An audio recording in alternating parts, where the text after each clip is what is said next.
বাংলাদেশের সর্বশেষ গুরুত্বপূর্ণ আপডেট সংবাদে আপনাকে স্বাগত। শুরুতে সংবাদ শিরোনাম, পরে বিস্তারিত। শুরুতেই জানাবো, বাংলাদেশের গণতন্ত্র পুনরুদ্ধারে ডক্টর মোহাম্মদ ইউনূস সরকারের পরিকল্পনায় যুক্তরাজ্যের পূর্ণ সমর্থন। এরপর জানাবো, ম্যাজিস্ট্রেসি পাওয়ার সেনাবাহিনী কি করতে পারবে। সেনাবাহিনীকে নতুন করে আবারও 2 মাসের জন্য ম্যাজিস্ট্রেসি পাওয়ার দেয়া হয়েছে।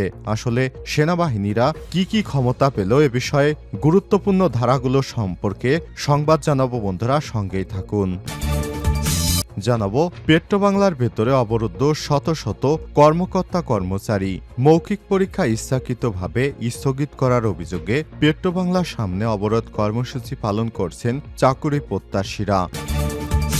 এদিকে রেসিডেন্সিয়াল কলেজের সামনে শিক্ষার্থীদের সড়ক অবরোধ। লটারি নয়, মেধা যাচাইয়ের ভিত্তিতে ভর্তির দাবিতে সড়ক অবরোধ করে বিক্ষোভ করছেন Dhaka residential model school and কলেজের শিক্ষার্থীরা। এদিকে কারাগারে জায়নামাজে তাসবিতে ব্যস্ত সময় পার করছেন ব্যারিস্টার সুমন। কারাগারে 5 ওয়াক্ত নামাজ শুরু করেছেন হবিগঞ্জ 4 চুনারুঘাট মাধবপুর আসনে সাবেক সংসদ সদস্য ব্যারিস্টার সৈয়দ সাইদুল হক সুমন। এবং সর্বশেষ জানাবো, ডিআইজি রফিকের স্ত্রী এবং শ্বশুরের নামে রয়েছে 3টি জাহাজ। আব্দুর রাজ্জাক শেখ মুক্তিযোদ্ধা হিসেবে তালিকাভুক্ত হন 2005 সালে। তবে 4 বছর আগে 2001 সালে মুক্তিযোদ্ধার সন্তান কোঠায় এএসপি হন তার ছেলে শেখ রফিকুল ইসলাম শিমুল। তারপর যেন আলাদিনের চেরাগ হাতে পেয়ে যান তিনি।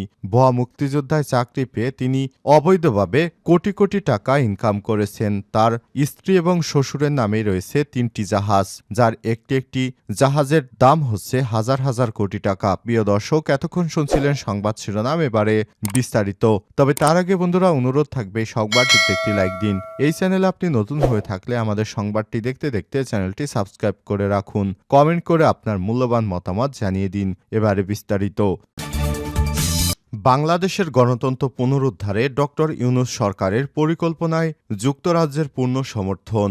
ব্রিটিশ সহকারী পররাষ্ট্রমন্ত্রী ক্যাথরিন ওয়েস্ট বলেছেন, বাংলাদেশের গণতন্ত্র পুনরুদ্ধার এবং স্থিতিশীলতা আনতে ডক্টর ইউনূস সরকারের যে কর্মপরিকল্পনা গ্রহণ করে এগুচ্ছে তাতে যুক্তরাজ্যের পূর্ণ সমর্থন রয়েছে। রোববার 17 নভেম্বর রাজধানীর ঢাকায় পররাষ্ট্র উপদেষ্টা মোহাম্মদ তৌহিদ হোসেনের সঙ্গে বৈঠকের পর তিনি সাংবাদিকদের এসব কথা বলেন। পররাষ্ট্র মন্ত্রণালয়ের বৈঠকটি অনুষ্ঠিত হয়। আগামী নির্বাচনে সব দলের জন্য লেভেল প্লেয়িং ফিল্ড তৈরি করা উচিত নয় কি, একজন সাংবাদিকের এমন প্রশ্নের জবাবে ব্রিটিশ সহকারী পররাষ্ট্রমন্ত্রী বলেন, নিশ্চয়ই অন্তর্বর্তীকালীন সরকারের নেতৃত্ব উত্তরণের পরবর্তী ধাপে পৌঁছতে ডক্টর ইউনূস একটি কর্মপরিকল্পনা নেবেন, যুক্তরাজ্য তা আশা করে। বৈঠকে পররাষ্ট্র উপদেষ্টার সঙ্গে দুই দেশের অর্থনীতি, নিরাপত্তা, জলবায়ু পরিবর্তন এবং অভিবাসন নিয়ে আলোচনা হয়েছে। এছাড়াও রোহিঙ্গা জনগোষ্ঠীর জন্য 10 মিলিয়ন পাউন্ড সহায়তা ঘোষণা করেন তিনি। ম্যাজিস্ট্রি পাওয়ার সেনাবাহিনী কি করতে পারবে। বাংলাদেশ সেনাবাহিনীর ক্যাপ্টেন সহ কমিশন প্রাপ্ত কর্মকর্তাদের এক্সিকিউটিভ ম্যাজিস্ট্রেট ক্ষমতার মেয়াদ বাড়ানো হয়েছে। শনিবার 16 নভেম্বর জনপ্রশাসন মন্ত্রণালয়ের জনসংযোগ কর্মকর্তা মানসুর হোসেন এই তথ্য নিশ্চিত করেছেন। এর আগে শুক্রবার 15 নভেম্বর দ্বিতীয় দফায় আবারও 60 দিনের জন্য সেনাবাহিনীর এসব কর্মকর্তাদের ম্যাজিস্ট্রেসি ক্ষমতা দিয়ে জনপ্রশাসন মন্ত্রণালয় থেকে প্রজ্ঞাপন জারি করা হয়। প্রসঙ্গত, গণ অভ্যুত্থানের মুখে গত আগস্টে আওয়ামী লীগ সরকারের পতনের পর অন্তর্বর্তীকালীন সরকার দায়িত্ব নিয়ে দেশের আইনশৃঙ্খলা পরিস্থিতি স্বাভাবিক রাখতে গত 17 সেপ্টেম্বর সেনাবাহিনীর কমিশনপ্রাপ্ত কর্মকর্তাদের এক্সিকিউটিভ ম্যাজিস্ট্রেসির ক্ষমতা দিয়ে প্রজ্ঞাপন জারি করে। ওই দিন রাষ্ট্রের রাষ্ট্রপতির আদেশে জনপ্রশাসন মন্ত্রণালয় থেকে সংক্রান্ত প্রজ্ঞাপন জারি করা হয়। এ সময় প্রজ্ঞাপনে বলা হয়েছে, পরবর্তী 60 দিন পর্যন্ত সেনাবাহিনীর সব কর্মকর্তারা সারা দেশে ক্ষমতা কাজে লাগাতে পারবেন। বেশ কিছু ধারা সেনাবাহিনীকে ক্ষমতা দিয়েছে। এই ধারাগুলোর মধ্যে যে ধারা ব্যবহার করে সেনাবাহিনী যে সব কর্মকাণ্ডগুলো করতে পারবে সেগুলোর মধ্যে গুরুত্বপূর্ণ হচ্ছে ধারা 64। নির্বাহী বা জুডিশিয়াল ম্যাজিস্ট্রেটের সামনে কোনো অপরাধ সংগঠিত হলে তিনি গ্রেপ্তার এবং জামিন দিতে পারবেন। অর্থাৎ নির্বাহী ম্যাজিস্ট্রেটের দায়িত্ব পাওয়ার পর এখন সেনাবাহিনী সদস্যরা যে কোনো ব্যক্তিকে সরাসরি গ্রেপ্তার করতে পারবেন। এরপর রয়েছে ধারা ৬৫।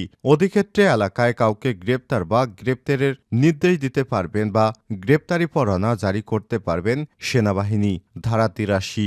অধিক্ষেত্রের বাইরে গ্রেপ্তারি পরোয়ানার কার্যকর করতে পারবেন, অর্থাৎ বাংলাদেশের যে কোনো স্থানে গ্রেপ্তারি পরোয়ানা কার্যকর করতে পারবেন সেনা কর্মকর্তারা।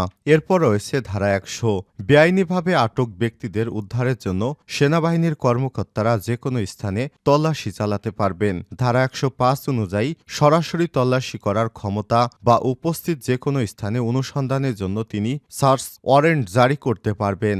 ধারা ১০৭ অনুযায়ী শান্তি বজায় রাখার জন্য নিরাপত্তার প্রয়োজনীয়তার ক্ষমতা সেনাবাহিনী পেয়ে গেলেন। ধারা ১০৯। ভবঘুরে এবং সন্দেহভাজন ব্যক্তিদের ভালো আচরণের জন্য নিরাপত্তার প্রয়োজনীয়তার ক্ষেত্রে তাদের গ্রেপ্তার করতে পারবে সেনাবাহিনী। ধারা ১২৬। সদাচরণের নিশ্চয়তা প্রদান করা ব্যক্তির মুচলেকা বাতিল করে সমন বা গ্রেপ্তারি ওয়ারেন্ট জারি করতে পারবে সেনাবাহিনী। ধারা ১২৭। সমাবেশ ছত্রভঙ্গ করার নির্দেশ দিতে পারবে সেনাবাহিনীর কর্মকর্তারা। ফৌজদারি কার্যবিধির ধারা অনুযায়ী একজন নির্বাহী ম্যাজিস্ট্রেট ও থানার ভারপ্রাপ্ত কর্মকর্তা ৫ বা তার অধিক ব্যক্তির বেআইনি সমাবেশ ছত্রভঙ্গ করার ক্ষমতাপ্রাপ্ত ব্যক্তি। এই ধারা অনুযায়ী সেনা কর্মকর্তারাও যে কোনো ধরনের বেআইনি সমাবেশ ছত্রভঙ্গ করতে পারবে। ধারা ১২৮। সমাবেশ ছত্রভঙ্গ করতে বেসামরিক বাহিনীকে ব্যবহার করতে পারবে সেনাবাহিনী। ধারা ১৩০।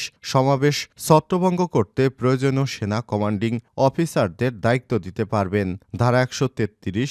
স্থানীয় উপদ্রব্য নিয়ন্ত্রণে ক্ষেত্রবিশেষ ব্যবস্থা আদেশ জারি করতে পারবে সেনাবাহিনী। ধারা ১৪২ অনুযায়ী এই ধারার আওতায় জনসাধারণের উপদ্রবের ক্ষেত্রে অবিলম্বে ব্যবস্থা হিসেবে আদেশ জারি করার ক্ষমতা সেনা কর্মকর্তাদের। উল্লেখিত ক্ষমতা ছাড়াও যে কোনো নির্বাহী ম্যাজিস্ট্রেটকে মোবাইল কোর্ট আইন ২০০৯ এর অধীনে মোবাইল কোর্ট পরিচালনার জন্য সরকার এবং সেই সঙ্গে জেলা ম্যাজিস্ট্রেট দ্বারা সংশ্লিষ্ট এখতিয়ারের মধ্যে ক্ষমতা দেওয়া হয়েছে।